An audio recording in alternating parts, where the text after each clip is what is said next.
शं वरुणः शन्नो भवत्वर्यमा शन्न इन्द्रो बृहस्पतिः शन्नो विष्णुरुक्रमः ॐ शान्ति शान्ति शान्तिः।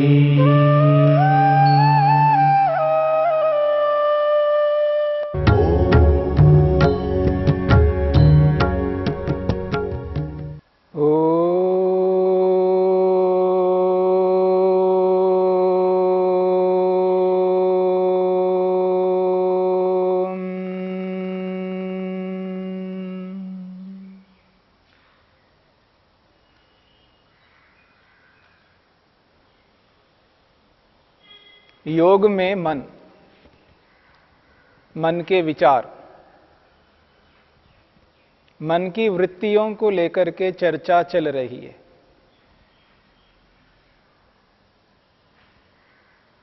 मन के दो विचार, सुविचार और कुविचार।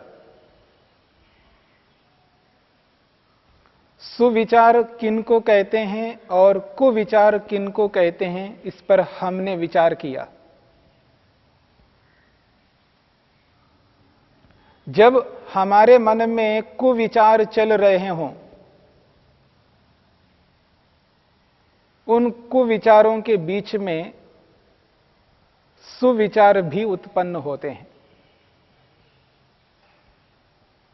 महर्षि वेदव्यास ने स्पष्ट शब्दों में कहा है, क्लिष्ट प्रवाह पतिताः अपि अक्लिष्टाः, अर्थात क्लिष्ट छिद्रेषु अपि अक्लिष्टा भवन्ति। जब हमारे मन के अंदर निरंतर क्लिष्ट वृत्तियां चल रही हैं, यानी कुविचार चल रहे हैं, उदाहरण के लिए हिंसा के विचार मन में चल रहे हैं, मारूंगा इसे, पीटूंगा इसे, पिटाई करूंगा, जान से मार डालूंगा इसे, इसने मेरा ऐसा किया है। जो भी विचार मन के अंदर उत्पन्न हो रहे हैं, क्लिष्ट विचार, मारने के, हिंसा के, ईर्ष्या से, द्वेष से, क्रोध से युक्त विचार मन के अंदर निरंतर चल रहे हैं और वो श्रृंखला चल पड़ी है हिंसा की। उस बीच में मन के अंदर अचानक ऐसा विचार उत्पन्न होता है जिसको हम अक्लिष्ट कहते हैं, यानी सुविचार कहते हैं। जिस व्यक्ति के प्रति द्वेष पैदा हो रहा हो, भयंकर गुस्सा उत्पन्न हो रही है, उस व्यक्ति के प्रति ईर्ष्या उत्पन्न हो रही है, उस स्थिति में मन में अचानक ऐसा विचार आ जाता है जिससे कि वो सुविचार बन जाता है। महर्षि वेदव्यास कहते हैं, क्लिष्ट विचारों में यदि कोई अक्लिष्ट विचार आता है, यानी कुविचारों के बीच में सुविचार आता है, तो वो सुविचार ही रहेगा, वो कुविचार नहीं बनेगा। कीचड़ में हीरा गिरा हो, सोना गिरा हो, चांदी गिरी हो, वो चांदी की चांदी रहेगी, वो कीचड़ नहीं बन पाएगा। कीचड़ में लथपथ है हीरा, मान लीजिए किसी की अंगूठी गिर गई वहां पर,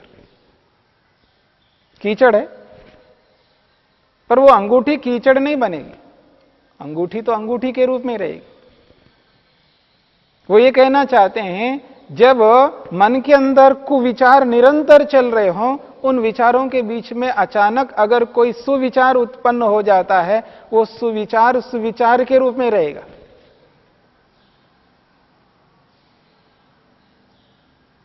जो आदमी जीवन भर हिंसा करता हुआ आ रहा है, उसका रोज का काम है हिंसा करना, मारना है उसको, ऐसे व्यक्ति के मन में बीच में दया का भाव उत्पन्न हो जाता है। किसी को नहीं छोड़ता, वो किसी को नहीं छोड़ता, सबके प्रति हिंसा है, उसके मन में हिंसा का भाव भरा हुआ है, कूट कूट करके। जिस किसी को भी देखता है तो उसके प्रति उसके मन में वही भाव उत्पन्न होते हैं, हिंसा के, मारने के, पीटने के। पर ऐसे व्यक्ति के मन में कभी दया भी उत्पन्न हो जाती है, करुणा भी उत्पन्न हो जाती है, कृपा भी मन में आ जाती है उसके प्रति।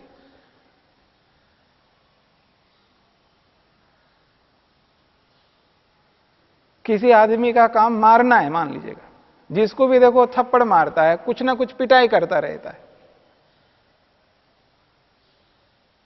ये जो क्रिया कर रहा है, कर्म कर रहा है, ये कर्म इसलिए कर रहा है क्योंकि उसके मन में वो विचार चल रहे हैं निरंतर, रोज ऐसा ही विचार करता है। जैसे कोई आदमी सुबह उठ करके नौकरी में जाना है, उसको उठते ही वो नौकरी के बारे में चिंता करेगा, सोचेगा। पढ़ाने वाला पढ़ाने के बारे में सोचेगा। हर व्यक्ति अपने अपने कार्यों के बारे में विचार करते हैं। तो हिंसा करने वाला भी जब उठता है सुबह, उठ करके उसका विचार वैसे ही चलेंगे, किसे मारना है, किसे पीटना है, किसको दुख देना है, किसके प्रति गुस्सा करना है, किसके प्रति ईर्ष्या करनी है, उसके मन में यही विचार उत्पन्न होते रहेंगे। जब ऐसे विचार मन में उत्पन्न हो रहे हों, उन विचारों के बीच में एक ऐसा भी विचार उत्पन्न हो जाता है, नहीं कोई बात नहीं, इसके प्रति दया करनी चाहिए, ये ऐसा नहीं लगता याद।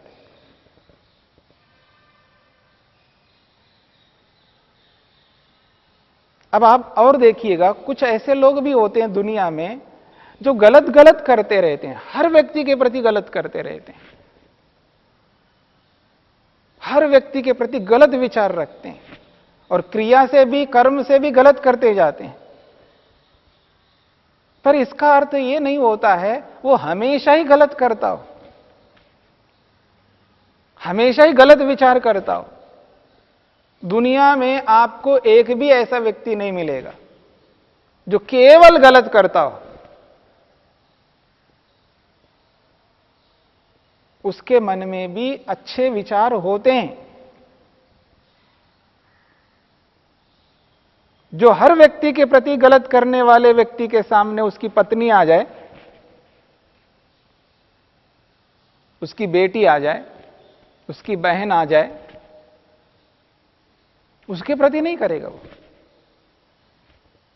उसके अपने हैं। पर देखिए, कुछ ऐसे भी स्थान होते हैं, चाहे वो कोई भी आ जाए ना, उसके प्रति भी वो गलत करेगा। मान लीजिए एक नेता है, अब वो नेता उसके विरुद्ध जो भी होंगे उन सबके प्रति वो गलत ही सोच रखेगा। एक नेता व्यक्ति उसके विरुद्ध गलत ही सोच रखेगा, कुविचार ही रखेगा, भले ही वो कितना अच्छा काम करता हो, क्योंकि उससे विरुद्ध है वो। उसी का बेटा कल को उसी के विरुद्ध खड़ा हो जाए तो उसी का बेटा उसी के विरुद्ध खड़ा हो गया। जो आज तक उसके प्रति अच्छे भाव रखता था, दूसरों के प्रति वो गलत भाव रखता ही रखता है, लेकिन ये तो मेरा बेटा है, उसका बेटा है, उसका खून है। लेकिन कल को वही बेटा उसके विरुद्ध खड़ा हो जाए तो उसके प्रति भी गलत भाव उत्पन्न करेगा, उसको भी वो नहीं छोड़ेगा। बेटा हो, पत्नी हो, बेटी हो, बहन हो, भाई हो, चाहे कोई भी हो।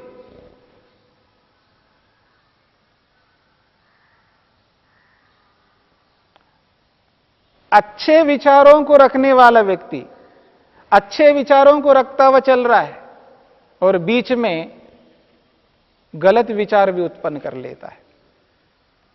जैसे कुविचार उत्पन्न कर रहा है व्यक्ति, कुविचार ही चल रहे मन के अंदर, क्लिष्ट वृत्तियां ही चल रही मन के अंदर, उसके बीच में अक्लिष्ट भी वृत्ति आती है, यानी सुविचार आ जाता है। ऐसे ही जो व्यक्ति अक्लिष्ट वृत्तियों को लेकर के जी रहा हो, यानी सुविचारों को लेकर के चल रहा हो, किसी के प्रति बुरा नहीं सोचता है, सबके प्रति अच्छा ही सोचता है, सोच अच्छा रखता है, वो सकारात्मक दृष्टि है उसकी।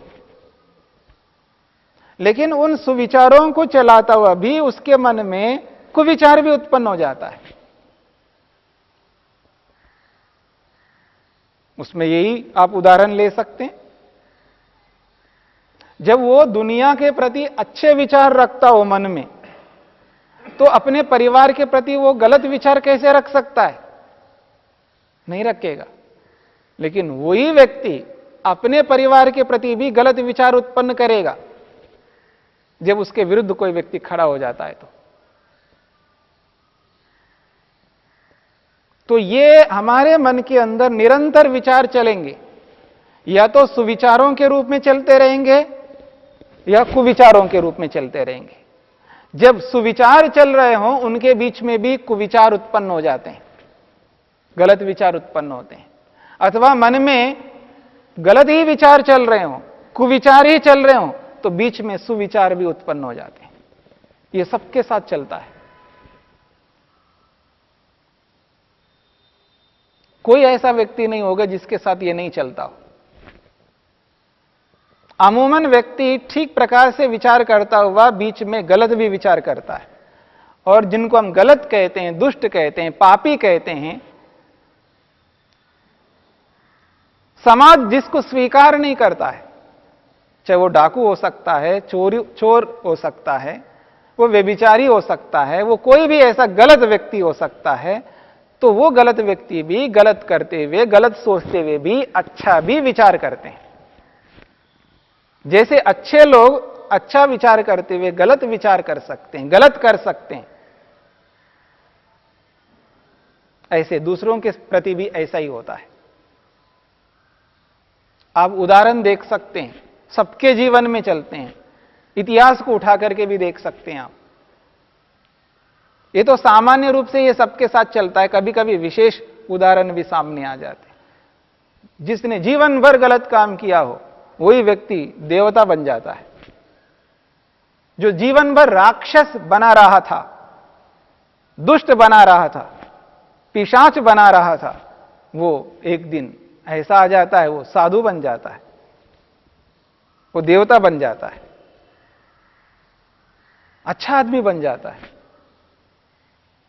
और इसके विपरीत आप देखेंगे, तो जीवन भर अच्छा काम किया, जिसने जीवन भर अच्छा काम किया, अभी देखो तो वो दुष्ट बन गया, गलत आदमी बन गया, पापी बन गया। अचानक क्या हो गया?